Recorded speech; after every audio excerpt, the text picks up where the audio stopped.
Welcome to the Atomic Impact Podcast. I am your host, Jason Osborne. And on this podcast, we interview successful business owners for them to share their atomic and full lessons that they've learned throughout the course of their business career and share them with us so we can learn from them as well.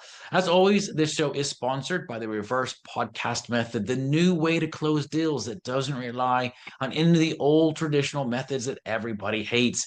We use this method about 26 qualified leads and sales calls in 10 days without any ad spend, outreach, or endless social media posting that everybody hates. So to find out more, direct message me on LinkedIn to have a chat. That's Jason A. Osborne, and the link to that will be in the show notes below. But on today's show, our special guest is Peter Antonio. He is the owner of Dogfender, providing safety and defense for dogs and their owners. So Peter, welcome to the show. And I want to start off with the first question I always start off with guests on here, and that is this: if you were to somehow be able to go back in time when you started your very first business, what's the number one piece of advice that you would give yourself?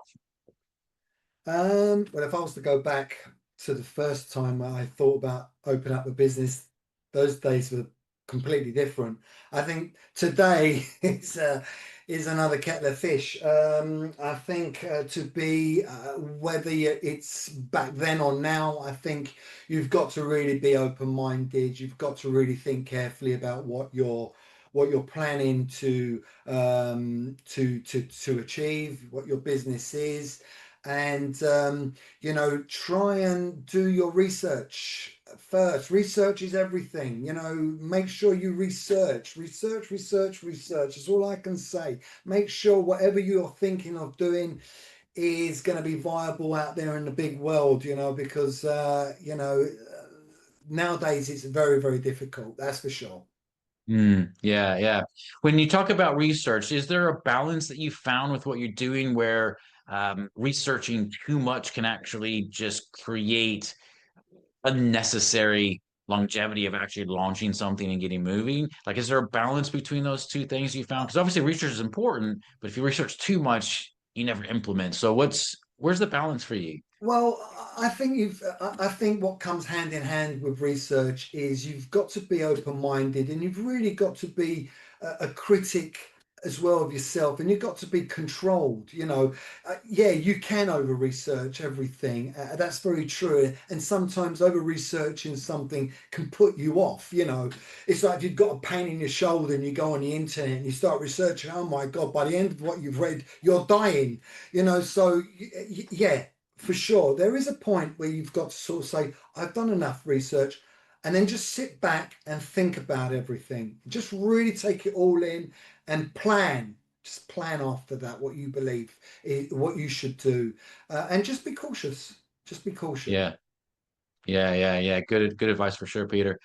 When you look back at over your business career, and it could be anything that you've done in the past, but is there one particular challenge that stands out the most to you that seemed quite overwhelming at the time and that was quite pivotal in you succeeding, even though at the time you're like, oh God, this is horrible. And I'd love to hear what that is, and what was the learning that you've taken away from that? Um, you know, I've done a few inventions in my life, and I think with Dog Fender, I think it's probably the one that really gives me satisfaction to know that Dog Fender actually saves lives, dogs' lives, and prevents owners from intervening. That to me is a fantastic payment. Yeah, forget about what I sell. It's just to know that is fantastic. However, making a product, prototyping a product is difficult, and it sounds quite daunting to a lot of people. But believe me, that's the fun part of it. I think the problem what I've always found is the social media side of everything. Getting your product out there. You can have an amazing product. But if you don't get the social media right, no one will ever know about it and no one will ever buy it. So it's social media. Yeah, yeah. What have you done to be able to overcome that challenge then? Um, well, I've actually tripped over myself many a times, and I've wasted, if not tens of thousands of pounds on social media things. I think I was fortunate just to sort of get that bite in the market, and then everything started to sort of just escalate a little bit more. Few people were buying it, and then it got. It just the word got around, and and so on and so on. So it happened, but I was very, very, very fortunate. There was a time when I was going to give up and just think, well, I can't do this anymore. I'm not a social media guru. I don't know about that. I'm a guy that can make things, design things, prototype things and get things done. Open up a company, get the manufacturing right and organize that. That in itself is difficult. However, that I believe that's the fun part. To me, social networking, getting it out there is where the real bucks comes in. You've really got to have some money left over for that. Ended up spending the last of all my money, but just managed to get a bite in the market, and it started to just work itself. So I was lucky, very lucky. Yeah, yeah. There's a lot of that you said into that I heard just around the tenacity, not giving up, and really just pushing through, which I think is the DNA that every business owner has to have Wow. to Yeah. be able to be able to be successful because it's challenging. It's challenging. I was on I was talking to someone the other day and they said if you want to improve yourself, the best self-improvement course you could ever go through is starting your own business because it forces you to look at everything that you're not doing right. Well, you surely do learn a lot of things quickly, and you really do try and learn it because it's your investment and your time. So you really do try and learn it. Every minute of the day is spent trying to perfect whatever you're trying to sell in or whatever you're trying to achieve. So it's Mm, very difficult. It's very, very difficult, but it is at the end of the day, it's about you not giving up, but not believing your own hype. mm, It's not, the case isn't true where you say if you believe in it, it will work. That's not completely true. We want to believe in what we do. However, sometimes it just doesn't work.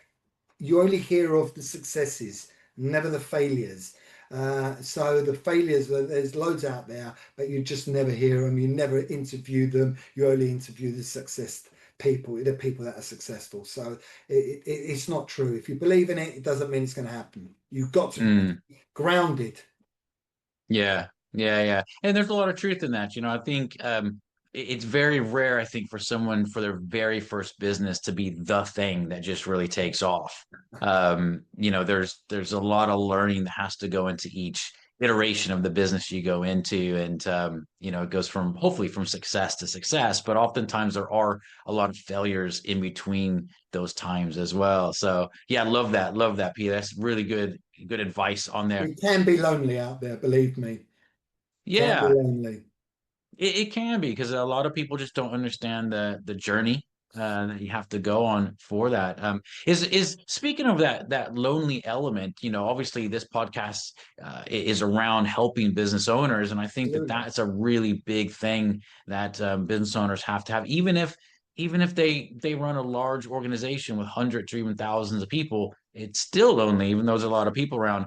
What have you found is something that's helped you to be able to um, deal with that loneliness or surround yourself with people that can help you through what you're doing. Jason, I've devoted nearly 9 years of my life with Dog Fender, from back when in 2018 when my dog Murphy was brutally attacked and I ended up stepping in and Murphy was laying there nearly was lifeless and I managed to get the dog off him, but I had severe cuts on my hands and from that day I dedicated my time and it's been quite stressful for a lot of the time. And Murphy, bless him, he suffered for the rest of his life after that attack. And I wanted to do something about that, it's been a very difficult challenge for me. I'm not an educated guy. I come from a quite poor family. I left school very, very early in my life. I was about 12, 13 years of age. You know, I never had any education whatsoever. So really, that doesn't matter. There's a lot of people out there that have no education, but that shouldn't hinder you.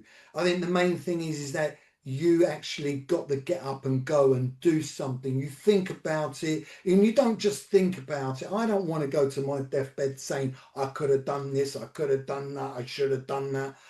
I think about something, research it, think about it a bit more, and go and do it. You know, how I get away from all this. Years ago, Jason, I was in a band, so I've got a recording studio at home. So I vanish off this planet. When I get on my drums and I go in my studio, I vanish. I lock the door. I leave the phone outside. No one talks to me. I don't talk to no one for maybe days. So that's my escapism. Yeah, and I think that's great. You know, having that outlet is so important. You know, because you pour your life into your business, and Absolutely. it's needed. You know, I know Absolutely. very few business owners have I ever met where they go, "Oh yeah, I became really successful just half, half for part time in it." You Yeah. know, it's like you gotta put your life behind it for sure. So, but Yeah. having the outlet, I love that. You know, through music and your own Absolutely. studio, and I think Absolutely. it's You've got important. to tear yourself away from whatever you're doing. I know there's a huge investment. I know there's a lot of time that you spend, but you've got Mm, to have something else that you can just forget, and just forgetting for a day or so really charges up your batteries again. And it's no good working out something when you're under pressure, when you're tired. It's not going to work. You're going to put yourself in a worse situation. You need to yeah, know how to relax and get away from whatever you're doing. And I yeah. truly believe in Dog Fender 100%. And I'll dedicate all my whole life into Dog Fender. You know, it's a great product.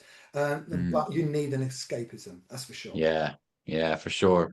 Well, over the next 2 to 3 years, what are your goals? What are you looking to achieve in the business? Well, you know, we launched in the UK about like 2 years ago, and we've done pretty well. It's starting to really sell nicely on a monthly basis, which is really good.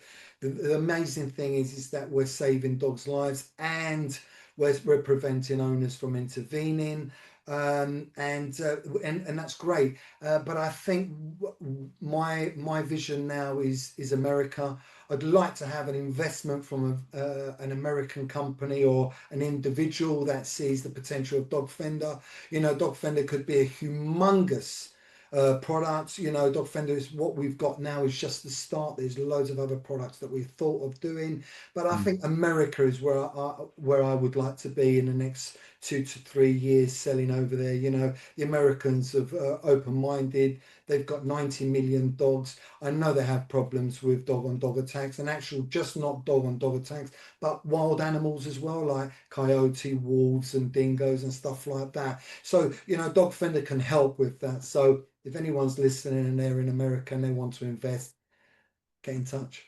Amazing, amazing. Well, talk about getting in touch. If anyone wants to learn more about you or what you do, what's the best place for people to get in touch with you?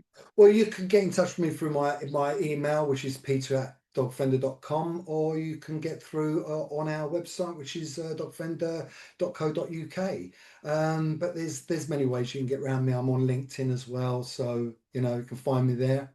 So I'd love to hear from you. Amazing, amazing. Well, I definitely suggest everyone go check out Peter, particularly if you have a dog, because that's what he does. Is helps out with that. So thank you so much for Peter for being on the show. And as a reminder for everybody, this show is sponsored by the Reverse Podcast Method, the new way to close deals that doesn't rely on any of the old traditional methods that everybody hates. To find out more, send me a direct message on LinkedIn to have a chat. That's Jason A. Osborne, and the link to that will be in the show notes below. And until next episode, stay inspired.